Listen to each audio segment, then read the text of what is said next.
Welcome back to another video, guys. I hope you guys are having an amazing day so far. So today we have a car here that has an inconsistent idle. Now what we're going to talk about today is 5 reasons why your idle can be inconsistent, or AKA being low.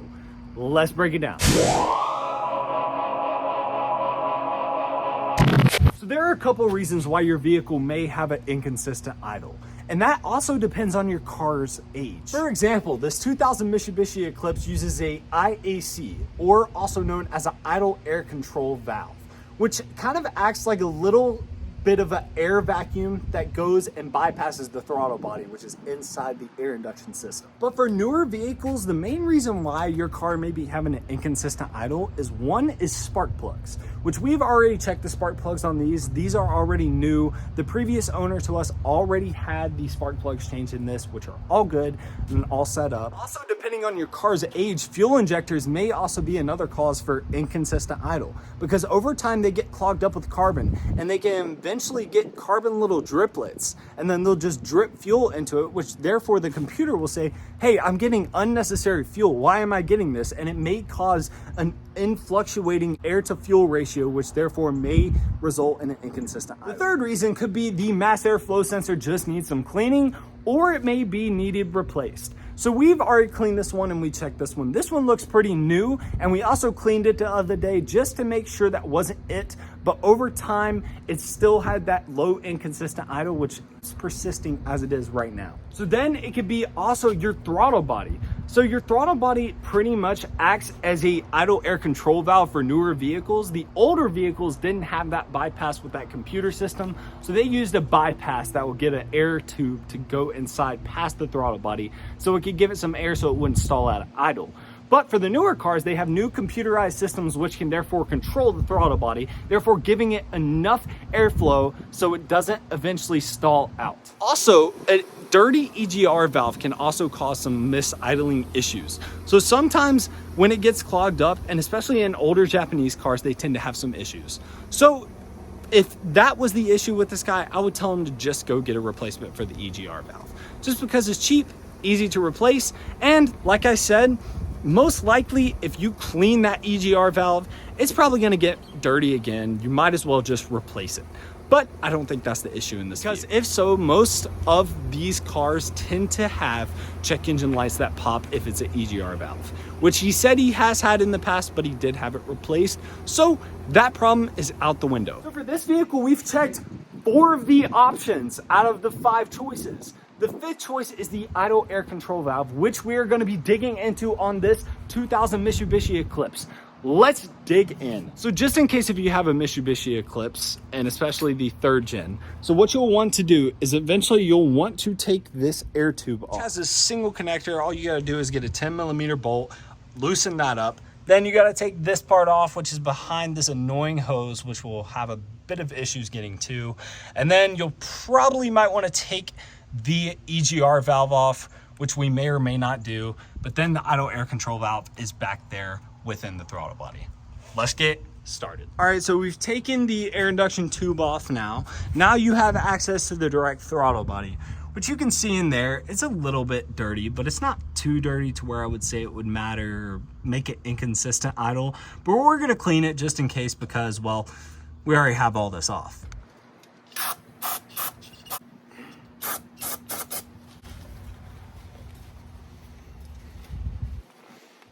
So we checked the throttle body. The throttle body didn't look extremely dirty, not enough to cause an inconsistent idle like I said earlier, but we cleaned it just to make sure. Now we have access to the IAC valve, which we will now unplug. And if you're gonna do this job yourself, I would recommend unplugging the battery terminals, so just in case nothing shorts out or anything goes wrong with the vehicle. But we're gonna undo those screws real quick, and we're gonna check the IAC, see if it's clogged up. All right guys, we're halfway into it right now. Right now we're trying to get the 3rd bolt on the end out. So that's really the main issue with these, especially if you find rust. Also, if you do have this certain generation of this car, you will need to take that battery out, just because, well, you have no access to the 3rd screw, which is on the bottom. Also, make sure you don't lose the screws, because Mitsubishi, their parts are, let's just say, they're atrocious to get. Go. Alrighty. Okay. So as we see right here is where your air will go through. This thing is completely carboned up. This would not surprise me if this was the exact culprit to why this idle was extremely rough and inconsistent. But we're gonna clean it, check it out, start it up, just to see if it helps at all. But most likely, this is probably the main culprit of why it has an inconsistent idle.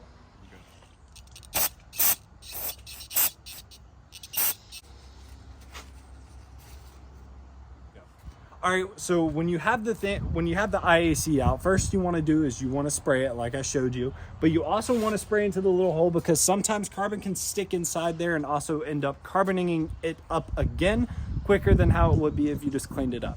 So we're going to spray it real quick, which I'll show y'all just how to do it. Use a little towel or you can use like a little cloth, whatever you prefer, but let's go ahead and get into it. All right.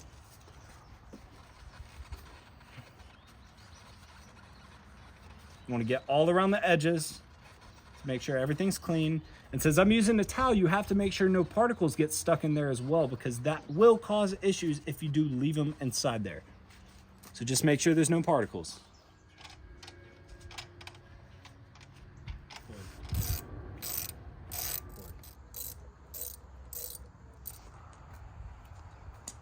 All right, so we have everything on now besides the air induction tube. We're gonna put the air induction tube back on and then we're gonna crank it up and see if it's solved the idle issue. Let's hurry up and let's get this done because we're tired of doing this. All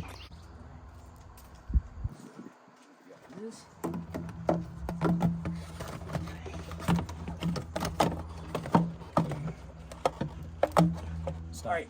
So you want to make sure when you're tightening up these hose clamps to make sure you tighten them up super tight because you don't want to have any air leaks. So therefore, when you tighten this thing up, you're ensuring you won't have as much air leaks as possible because the last thing you want in an engine that's having some idle issues is an air leak. One.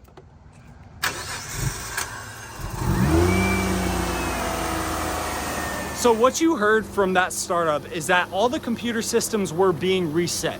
So before you guys saw any of that stuff, I took the terminals off and I put them together just to reset the computer, just to see if it was a little computer glitch or not, whether if that was causing the low idle. So I reset that. So therefore, once we took all that stuff up, the computer systems had to fully reboot and fully relearn the idle relearn procedure, which we just performed, and everything's set and all good. And like I said, from just hearing this engine, it sounds perfectly good.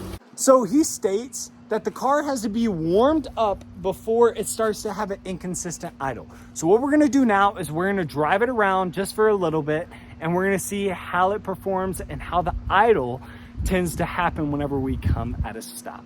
Let's check it out. So to check to make sure the idle and all the computers are working right, you just need to use something that will put a drain on the idle. So aka AC. So right there, when we turn the AC compressor on, the idle went up. So the computers are doing what they're supposed to do, but going through their idle relearn procedure. So right now the AC works fine, everything's good. And you also want to check by just turning the steering wheel. The idle goes up, just to make sure all the stuff is working right inside the engine. You just want to check all that stuff out. But we're gonna take on our drive real quick and here's some videos.